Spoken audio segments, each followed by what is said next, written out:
The things we said, like I love you so I'll never let you go. Do you remember?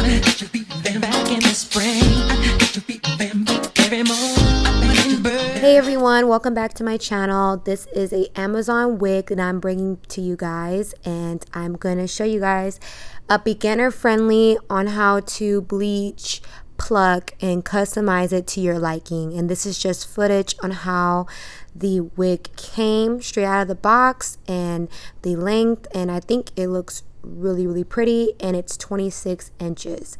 In part 2 I will explain the full details about this wig, but for now I'm showing you the customization.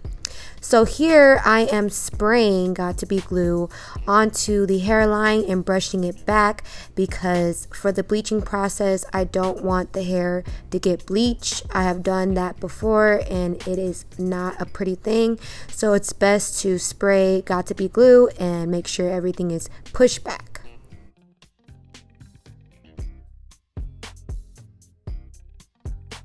For the bleaching process, you'll need 40 developer, and you'll need a bleaching powder, the powder to bleach. And you're going to do at least 2 scoops. If you're just starting out, do 2 scoops. Actually, you'll see in the video, I did another scoop and I was pouring a little more of the 40 developer. But basically, it's like you want to keep stirring so that you can get like this frost type of texture. You don't want it to be milky. You don't want it to be liquidy, because if it's liquidy, then it will not bleach correctly.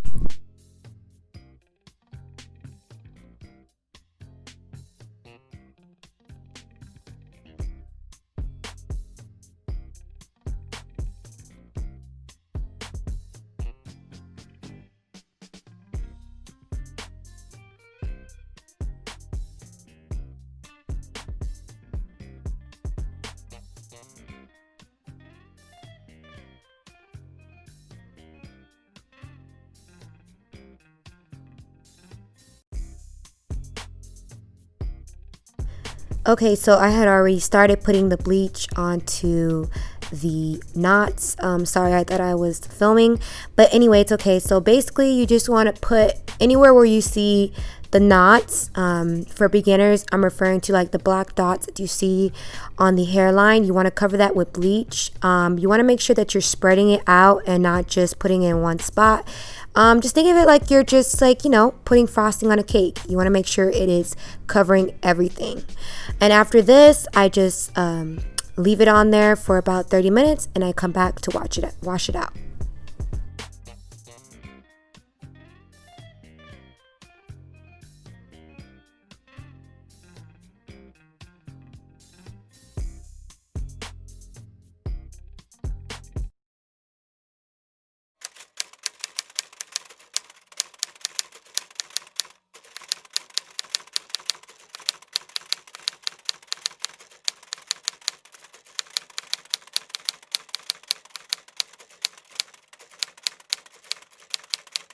Little longer than a few minutes later.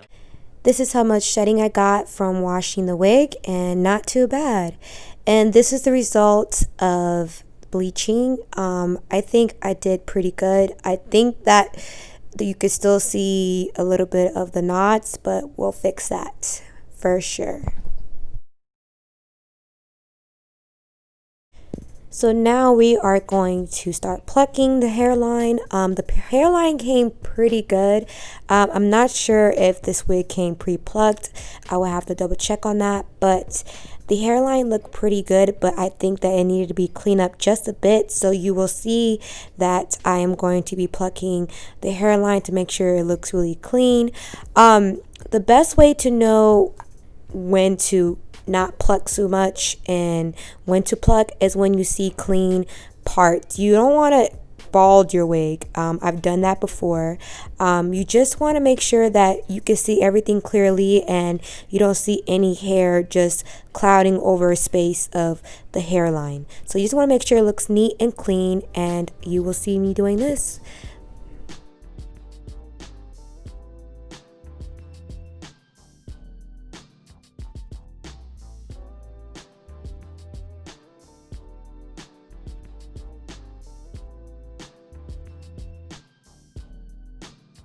Also, an important tip for beginners is to not pluck in one particular spot. Pluck in each and every spot. Like, don't stay in one spot, if that makes sense. But don't pluck in one spot. You see me plucking in one spot here, but you will see throughout me plucking the wig that I am plucking in all different sides.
This isn't a really good shot of me plucking the middle part, but you can see that the middle part is pretty good. So I will say for this Amazon wig, this is a beginner friendly wig.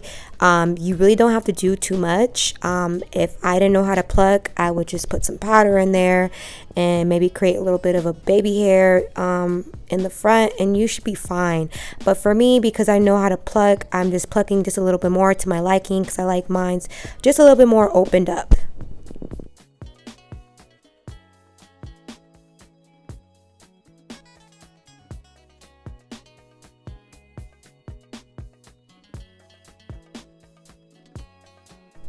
So this is how much shedding I got from plucking the hairline, and I think I did a really good job. Like I said, you don't have to do much to this wig because it looks phenomenal, to be honest. So anybody that's a beginner, get this wig because you don't have to do too much.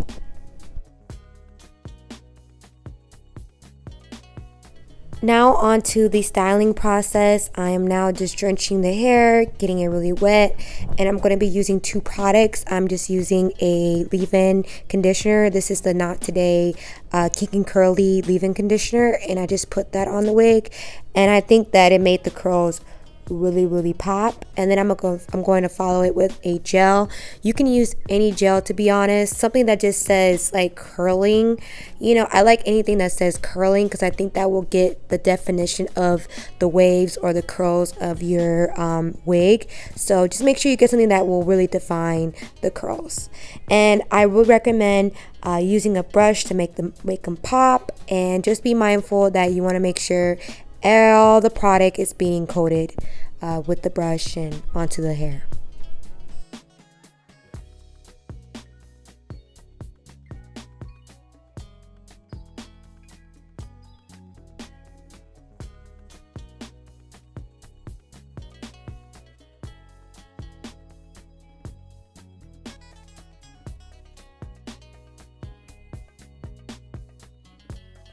Alright, this is the final look. Thank you so much for watching. Full details about this wig will be in part 2. Stay tuned and you will see me install this wig. Thank you so much. Bye guys. Don't forget to subscribe and like this video. Thank you so much.